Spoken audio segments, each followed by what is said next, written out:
Good afternoon, everyone. So about a week ago, I put on a video showing my fluidized bed, my do-it-yourself fluidized bed for your freshwater aquarium. I said I'd report back in a week what happened, and I've obviously had to make some changes. This fluidized bed had been just the substrate at the bottom here filled up about 3/4 of the way full, and we experienced some issues, not just due to the fluidized bed itself, but due to our HOB. What did we experience with the fluidized bed for an issue? The issue was using used substrate, and then obviously you're using an air pump for this and you're pushing air through used substrate. I didn't rinse it out. I thought I was being a smart guy and maximizing the use of beneficial bacteria, but I think I wound up putting some phosphate and ammonia into the water because of using uncleansed, unrinsed substrate. I should have rinsed it out or used brand new. The other problem we were experiencing is because I use a frozen veg mix that I make at home in my food processor, and I was food processing it too smooth.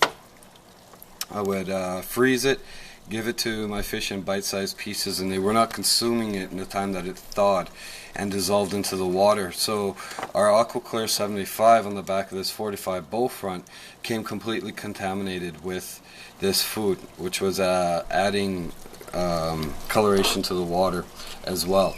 I was blaming it simply on garlic from the experience of one of my friends, but no, it was due to putting this but we also had this bag I make myself of beads, decorative grapes. These aren't real grapes, they're decorative grapes that I use as a beneficial media for collecting beneficial bacteria. So I had this at the bottom thinking it was going to also work as a mechanical filter. Duh, it didn't. I put the sponge on top of that, the activated carbon on top of that, then the porcelain beads.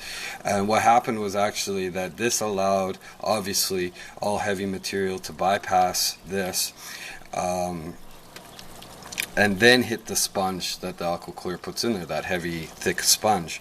But it was also coming up the sides of the filter body itself because it was not in the right position to begin with. So now we have the sponge at the bottom, the activated charcoal above that, the porcelain beads above that, which are right under here. I like having them completely contacting the water, and then I put this one on top of that because obviously porcelain beads has much greater surface area than my plastic pieces here. I put this food storage container lid on top of it.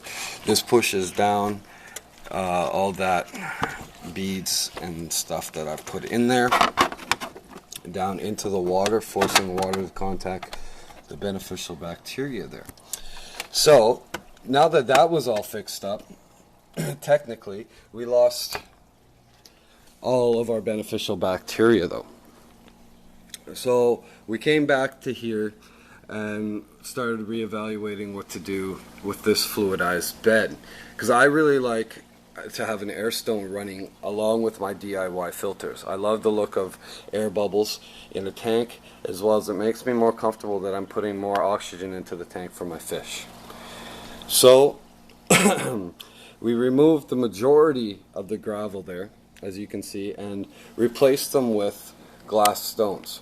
Okay, to give you a better idea, glass stones right there. You can buy these at your dollar store, your aquarium store. I suggest buying them at the dollar store. They're probably 1/3 of the price. My mom actually brought me a massive bag of these this weekend when she was visiting, which helped us to establish making this fluidized bed. So we took a majority of the substrate that I'd put in there, put one layer of the beads, glass beads, glass stones, a layer of substrate, and another layer of the glass beads. This is allowing much more air to pass through. When I had this 3/4 full, the air pump was able to put air through it the whole time, but it took about a week before it could really perform at full efficiency. And again, I could not work that with the air stone. It was just so much for that to work through. I did use a fairly large shampoo bottle for this project though. So in the researching how to maximize the use of beneficial bacteria in a tank, we came across some interesting filtration systems, and one we used to actually have ourselves and didn't like was called the Penguin Bio Wheel. We had bought ours secondhand, so we never did experience it when it was brand new, and what we did experience was that it didn't work very well. For those of you who don't know what a Penguin Bio Wheel is, it's a typical HOB system just like we have here, but across here where the water exits the filtration system back into the tank, it has a cylindrical wheel, a long elongated cylindrical wheel with flappers on it. It looks like the old river boats with the flapper wheels on the back of those.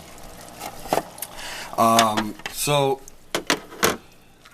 the idea and principle behind the Penguin Bio Wheel is that it lifts the water with the screens that it has attached to the wheel itself. The flappers are actually screens.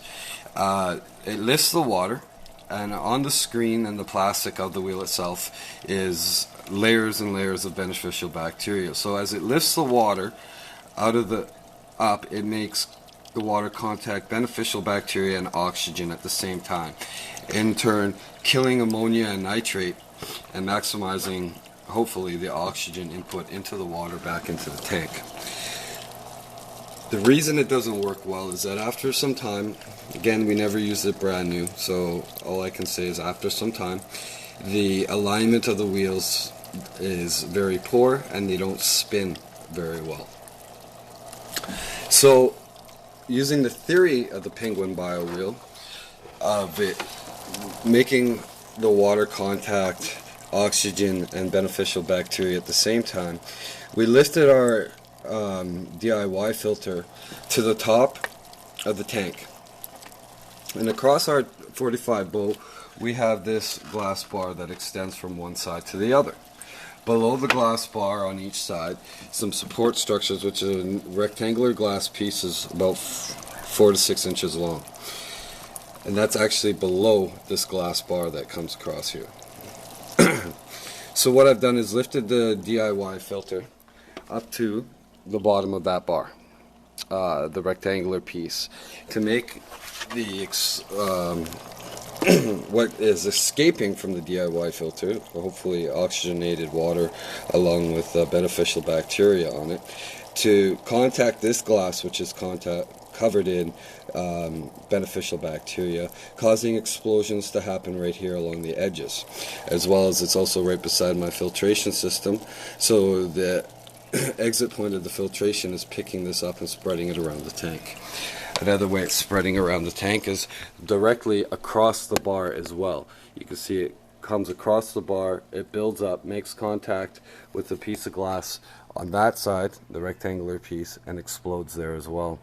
In the middle of it all is our air stone feeding oxygen to the top of the tank, to the glass bar, and causing again some more explosions, hopefully some more oxygenation and beneficial bacteria to contact the water.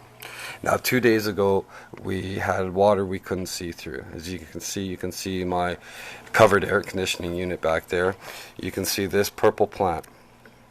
It's a very light color. I could hardly see through it where I was sitting the other day, 2 days ago when we installed. I could hardly see that plant at all. In fact, even this brighter plant here we could hardly see.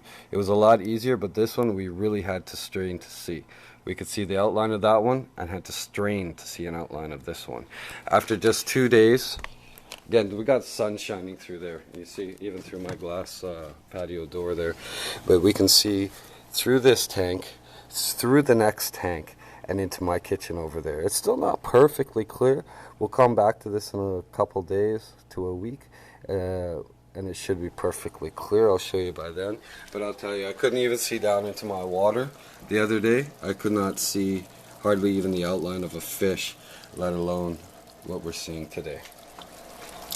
So hopefully this has helped any of you out there having filtration problems or wanting to maximize beneficial bacteria in your tanks, and we'll give you some ideas to use and go from there.